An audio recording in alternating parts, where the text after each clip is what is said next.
Hello friends, நம்ம ஒரு குட்டி ஸ்டோரி பார்க்கலாமா? ஒரு ஊரில் ஒரு காலேஜ் இருக்குது. அந்த காலேஜில் ஒரு ஈவெண்ட் நடத்துகிறாங்க. அந்த ஈவெண்ட்க்கு ஒரு ப்ரொஃபஸர் வந்து கெஸ்ட்டாக வராரு. அவர் ஸ்டூடெண்ட்ஸ் கிட்ட பேசிகிட்டு இருக்காரு. நான் ஒரு கொஸ்டின் கேட்குறேன், அதுக்கு யார் ஆன்சர் பண்ணுறீங்க அப்படின்னு சொல்லி கேட்குறாரு. எல்லாருமே தயங்கிட்டே உட்காந்துட்டு இருக்காங்க.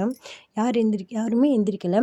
ப்ரொஃபஸர் வந்து யார் ஆன்சர் பண்ணுறீங்க அப்படின்னு சொல்லி கேட்குறாங்க. அப்போ தான் ஒரு ஸ்டூடெண்ட் தைரியமாக எந்திரிச்சு நிற்கிறாங்க. ப்ரொஃபஸர், ஓ சூப்பர் நைஸ், நீங்கள் தைரியமாக எந்திரிச்சு நின்றதுக்கு என்னுடைய பாராட்டுக்கள் அப்படின்னு சொல்லி சொல்கிறாங்க. சரி, உங்களுடைய நேம் என்ன அப்படின்னு சொல்லி கேட்குறாங்க. மை நேம் விமலா சார் அப்படின்னு சொல்லி சொல்கிறாங்க. சூப்பர் அப்படின்னு சொல்லிட்டு ஒரு 500 கிஃப்டாக தராரு. அப்போ மற்ற ஸ்டூடெண்ட்ஸ் எல்லாம் உட்காந்துருக்க ஸ்டூடெண்ட்ஸ் எல்லாம் ஆச்சரியமாக பார்க்குறாங்க. இந்த கொஸ்டின் கேட்டதுக்கு ஆன்சர் பண்ணுறதுக்கு 500, ஐயையோ நம்ம எந்திரிச்சிருக்கலாமே, நம்ம அதுக்கு ஆன்சர் பண்ணியிருக்கலாமே அப்படின்னு சொல்லி நினைக்கிறாங்க. அதான் ஃப்ரெண்ட்ஸ், எந்த ஒரு வாய்ப்பையும் நம்ம தவற விடக்கூடாது. நம்ம தைரியமாக தயக்கமே இல்லாமல் நம்ம ஒரு விஷயத்த பண்ணோம்னா அதை வந்து அந்த இடத்துல நமக்கு கண்டிப்பாக நல்லது தான் ஃப்ரெண்ட்ஸ் நடக்கும்.